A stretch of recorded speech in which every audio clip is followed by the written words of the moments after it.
देखिए, पिछले दिनों जिस तरीके से एक छद्म समाजवादी के द्वारा लगातार रामचरितमानस को लेकर जो है ऐसी टिप्पणियां की जा रही थी जो समाज के लिए बेहतर नहीं है और समाज में धार्मिक उन्माद फैलाने वाली हैं। मैंने इसके खिलाफ अपना प्रतिरोध जाहिर किया था और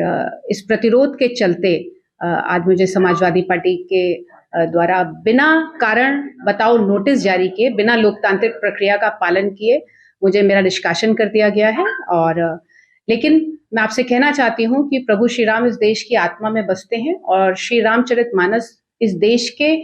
प्रत्येक नागरिक के लिए पूजनीय है और वो उसका सम्मान करता है। अगर रामचरितमानस के पक्ष में खड़े होने पर मेरा ये निष्कासन किया गया है तो मैं इस निष्कासन को सहर्ष स्वीकार करती हूँ और मैं इस देश की आत्मा और अपने पूजनीय ग्रंथ रामचरितमानस के सम्मान में खड़ी हूँ और खड़ी रहूंगी। समाजवादी पार्टी से आपने 2 बार चुनाव भी लड़ा और अखिलेश यादव खुद आपको मानते थे,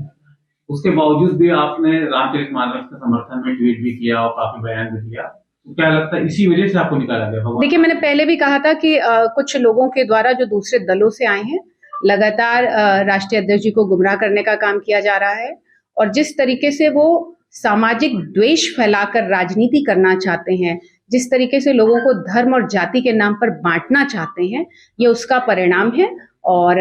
हम लोग समाजवादी लोग हैं। लोहिया जी यह कहा करते थे कि समाजवाद का तात्पर्य है कि दलित, वंचित, शोषित,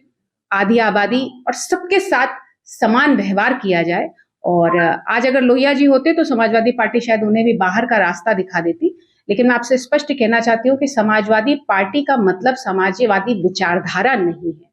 समाजवादी विचारधारा लोहिया जी के संघर्षों से प्रेरित होती है, जयप्रकाश नारायण के जो है संघर्षों से प्रेरित होती है और हम समाजवादी विचारधारा को मानने वाले लोग हैं। हम समाजवाद के रास्ते पे आगे बढ़ते रहेंगे। और लेकिन समाजवादी पार्टी ने यह दिखा दिया है कि वह लोकतंत्र में भरोसा नहीं करती, इसलिए उन्होंने लोकतांत्रिक प्रक्रिया का पालन नहीं किया है। दोनों अपर कास्ट से आती है, क्या समाजवादी पार्टी अपर कास्ट से किनारा कर? देखिए, इसका जवाब तो मुझे लगता है कि जो है समाजवादी पार्टी के राष्ट्रीय अध्यक्ष जी से मांगा जाना चाहिए। लेकिन मेरी जहां तक समझ ये कहती है कि लोकतंत्र में आप जनता के बीच में जब चुनाव के दौरान जाते हैं तो आपको हर तबके का वोट चाहिए होता है और किसी भी राजनीतिक दल की सबसे बड़ी सफलता यही होती है कि वो प्रत्येक वर्ग के लिए संघर्ष करने में और प्रत्येक वर्ग को बिना किसी भेदभाव को के जोड़ने में अगर सफल हो पाती है तो वो कहीं ना कहीं जनता की पहली प्रायोरिटी बन जाती है। लेकिन अगर ऐसे में कोई भी पार्टी अगर ये कहे कि मुझे विशेष जाति वर्ग का वोट नहीं चाहिए या मुझे विशेष जाति वर्ग का समर्थन नहीं चाहिए, तो इसका मतलब है कि वो देश की लोकतांत्रिक आत्मा को मार देना चाहते हैं, जो किसी के साथ किसी तरीके का भेदभाव नहीं करती है। अपने उद्देश्यों और मकसदों से भटक रही है। अब आप इसका जो है ये तो स्पष्ट उदाहरण है कि समाजवादी पार्टी जो कि लोहिया जी की बात करती है, समाजवाद की बात करती है, आज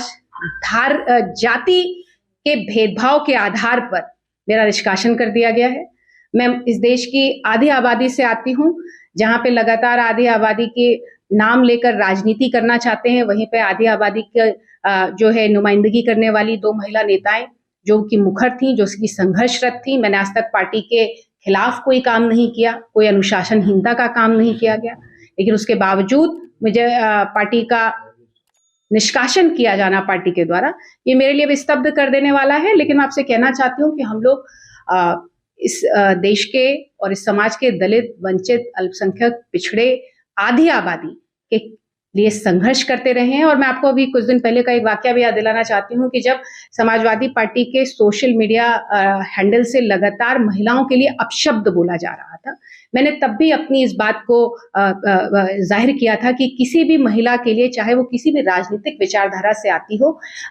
शूर्पणखा या फिर मंथरा जैसे शब्दों का उपयोग नहीं किया जाना चाहिए। लेकिन एक तरफ समाजवादी पार्टी ऐसे शब्दों का उपयोग करने वालों के लिए डीजीपी ऑफिस जाकर खड़ी हो जाती है और दूसरी तरफ महिलाओं के संघर्षों के की बात करने वाली महिलाओं को पार्टी से निष्कासित कर दिया जाता है। तो ये फिर समाजवादी चेहरा समाजवादी पार्टी का स्पष्ट करता है। अभी आपने गेस्ट हाउस कांड की चर्चा किया, क्या ऐसी कोई आशंका है क्या? देखिए, मैं स्पष्ट रूप से कहना चाहती हूँ कि गेस्ट हाउस कांड में जिस तरीके का व्यवहार इस देश की पहली दलित मुख्यमंत्री, उत्तर प्रदेश की पहली दलित मुख्यमंत्री बहन कुमारी मायावती जी के साथ किया गया और जिस तरीके से लगातार समाजवादी पार्टी के कुछ तथाकथित नेता लगातार हम लोगों को हैरेस करने की कोशिश कर रहे हैं, तो मेरा माननीय अखिलेश यादव जी से कहना है कि वो अपनी पार्टी के